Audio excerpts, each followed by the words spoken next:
जब खुद के चक्कर में रहते हैं तो हमारे जीवन के कई ऐसे कामों को हम नहीं करवा पाते। मेरे प्रियो, अगर जॉर्ज मुलर अपना दिमाग लड़ाता ना कि चलो जाओ वहां से खरीद के लाओ, तो उसको ब्रेड मिलता, मिल्क नहीं मिलता। हो सकता था वो दूध खरीद के लाता तो ब्रेड नहीं मिलता, उसके लिए वो करना पड़ता। लेकिन उन्होंने वो नहीं किया, उन्होंने अपने हाथ को उठाया, बोला परमेश्वर ही हमारे लिए उपाय करेगा, क्योंकि मैं उसके नाम पे विश्वास करता हूं। क्योंकि जो परमेश्वर एक शब्द में संसार खड़ा कर सकता है, जो परमेश्वर समुद्र को दो भाग कर सकता है, तो हमारे लिए आज के सुबह में नाश्ता का क्यों नहीं बंदोबस्त कर सकता। और परमेश्वर ने वैसा ही उसके लिए किया। क्या हम अपने जीवन में कई बार अपने हाथ को खड़ा कर सकते हैं कि प्रभु अब जो है मैं यहां से थक चुका हूं, मैं नहीं कर सकता। परमेश्वर को अवसर देंगे तो परमेश्वर हमारे लिए करेगा। परमेश्वर हमारी थकान और कमजोरी से परे काम को करता है। जब हम थक जाते हैं, हम जब निराश हो जाते हैं, जब हम समस्याओं का सामना करते हैं, और ऐसा कोई व्यक्ति नहीं है जो थकता नहीं, ऐसा कोई व्यक्ति नहीं जिनके जीवन में समस्या नहीं आती है, लेकिन जब हम उन सारी चीजों से थक के परमेश्वर के सम्मुख आते हैं तो परमेश्वर हमारे लिए वहां से काम करना शुरू करता है। मेरे प्रिय, जब एक कर्मचारी काम को करता है तो वो थकता है। जब हम भी और आप भी काम करते हैं तो थक जाते हैं। थकते हैं या नहीं? थकते हैं। लेकिन जब एक कर्मचारी काम करता है वो थकता है तो उसे आराम की आवश्यकता पड़ती है। लेकिन हमारा परमेश्वर कभी थकने वाला परमेश्वर नहीं है। परमेश्वर, हमारा परमेश्वर निरंतर काम करने वाला परमेश्वर है। वो कभी थकता नहीं है। हम जैसे थक जाते हैं, परमेश्वर हमारा नहीं थकता। वो लगातार कार्य को कर सकता है। वो जो है जब भी काम को शुरू करेगा वो थकेगा नहीं। मेरे प्रिय, इससे पता चलता है कि परमेश्वर ताकतवर है, वो हमारे लिए कर सकता है। उसका ज्ञान असीमित है, हमारे पास सीमित ज्ञान है, लेकिन परमेश्वर के पास जो है सीमित मात्रा में नहीं, असीमित ज्ञान है। वह हमारी स्थितियों को जानता है। कई बार हम अपने स्थिति को नहीं जानते, परमेश्वर हमारी स्थिति को जानता है, हमारे हृदय को जानता है, और वो अच्छी तरीके से जानता है कि इसके दिल में, इसके जीवन में क्या स्थितियां हैं। अगर हम उस समय परमेश्वर को जगह दे देंगे तो परमेश्वर क्या करेगा? हमारे जीवन की वो सारी स्थितियों को बदल देगा मेरे लिए, क्योंकि हमारा परमेश्वर बदलने वाला परमेश्वर। जब इतिहास में परमेश्वर ने काम किया, जब वचन को पढ़ते हैं, जब परमेश्वर के वचन को देखते हैं, जब पुराना नियम पढ़ते हैं, तो उसमें परमेश्वर ने हुए से बहुत अद्भुत कार्य को किया है, और वो परमेश्वर अभी भी कर रहा है मेरे प्रिय। लेकिन हमें अपने आप को उसके हाथ में देना। दूसरी बात 29 में देखेंगे, परमेश्वर की शक्ति हमारी कमजोरी में पूरी होती है। 29 में क्या लिखा हुआ? वह थके हुए को बल देता है और शक्तिहीन को बहुत सामर्थ्य देता है। वह थके हुओं को बल देता है और शक्तिहीन को बहुत सामर्थ्य देता है। और आगे में क्या लिखा है? तरुण तो थकते और श्रमित हो जाते हैं और जवान ठोकर खाकर गिरते हैं, परंतु जो यहोवा की बाट जोहते हैं वे नया बल प्राप्त करते जाएंगे, वे उकाबों के समान उड़ेंगे। बस जब हम पूरी तरीके से आधा नहीं, जब हम पूरी तरीके से खो बैठते हैं, जब हम पूरी तरीके से क्या होते हैं? टूट जाते हैं। जब हम पूरी तरीके से क्या हो जाते हैं?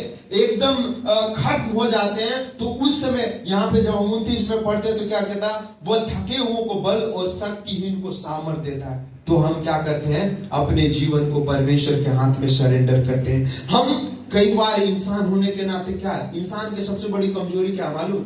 कई बार हम स्वीकार नहीं करना चाहते।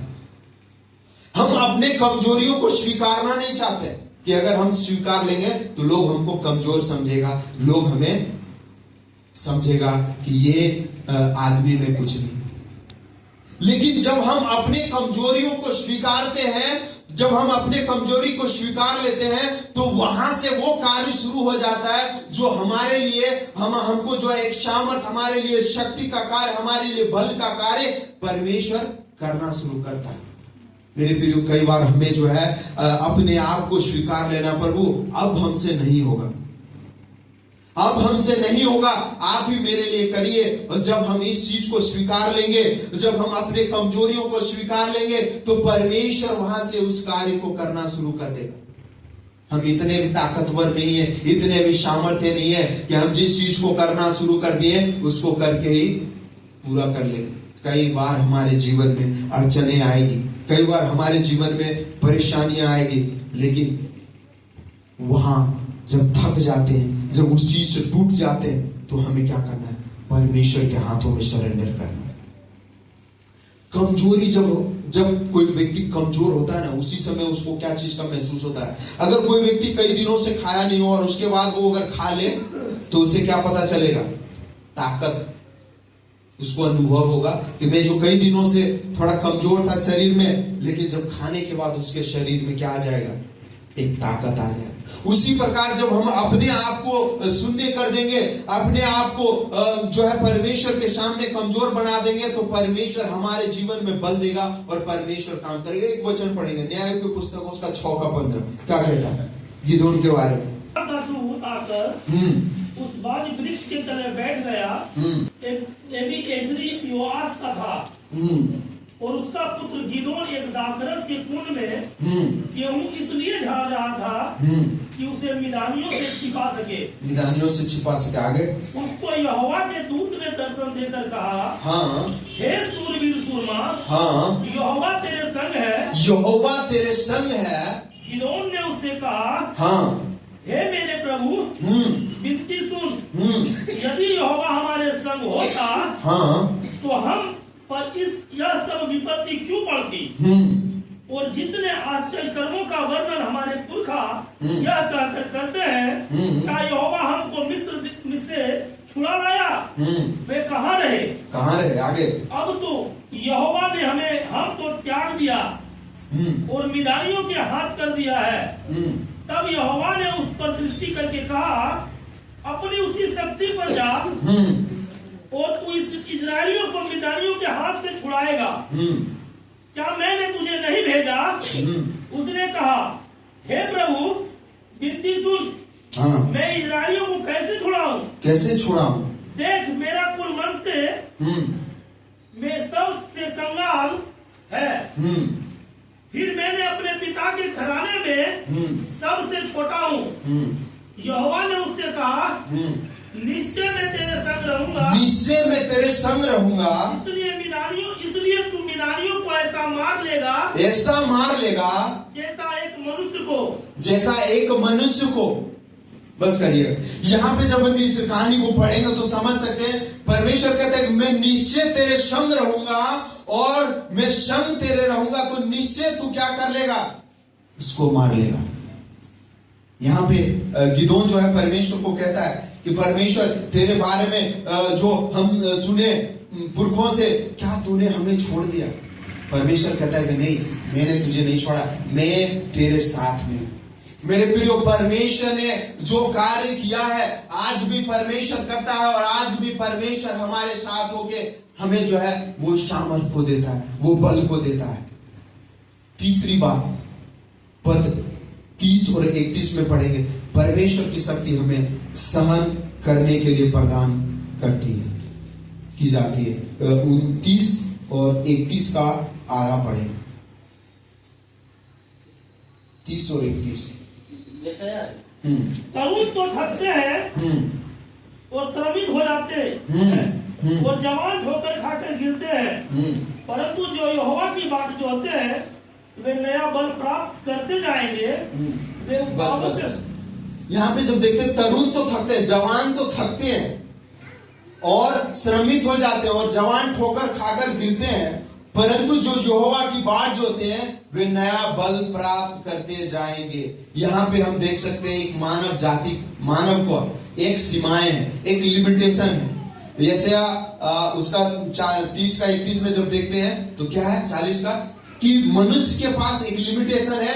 यहां तक कि जवान भी थक जाते हैं, जवान भी गिर जाते हैं। इसका मतलब है कि हमारे पास सीमित मात्रा में सहने की क्षमता है, असीमित नहीं है।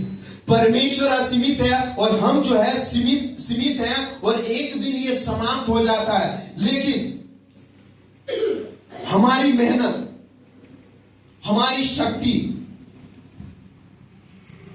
क्या कर सकता है? एक समय के लिए सहारा दे सकता है, एक समय तक सहारा दे सकता है, लेकिन जब वो समय खत्म हो जाए तो हमारा सब क्या होता रहेगा, वो जाता रहेगा।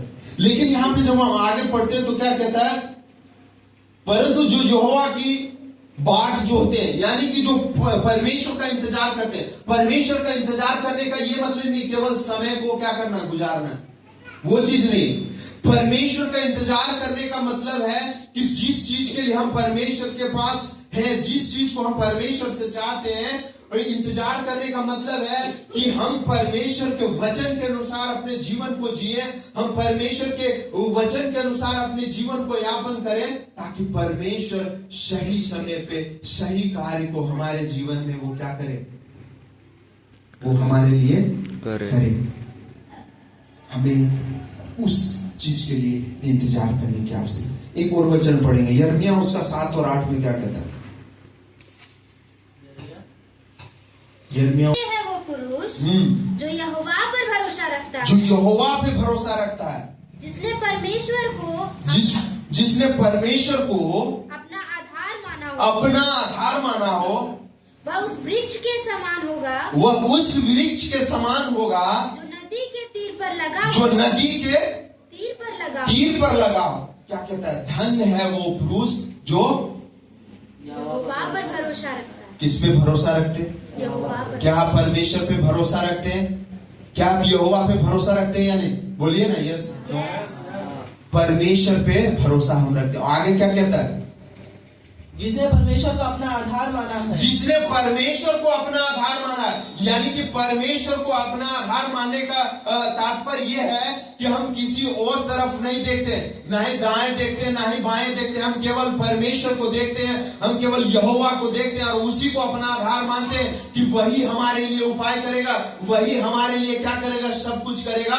जब हम उस चीज को देखते हैं तो परमेश्वर हमारे लिए करता है, लेकिन जब हम दाएं और बाएं देखना शुरू कर देंगे तो परमेश्वर जो है वो भी हमारी ओर देखना बंद कर देगा।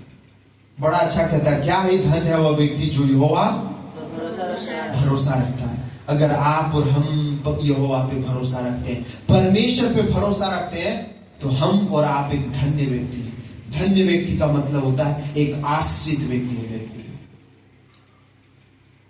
और हमें उस पे भरोसा रखने की आवश्यकता है एक आश्रित व्यक्ति बनने के लिए।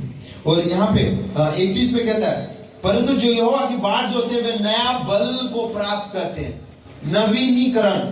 यहाँ पे जब हम इस चीज को देखते हैं तो नया बल का मतलब होता है परमेश्वर पे जब हम भरोसा करते हैं तो हमें आत्मिकता में नया बल पाते हैं।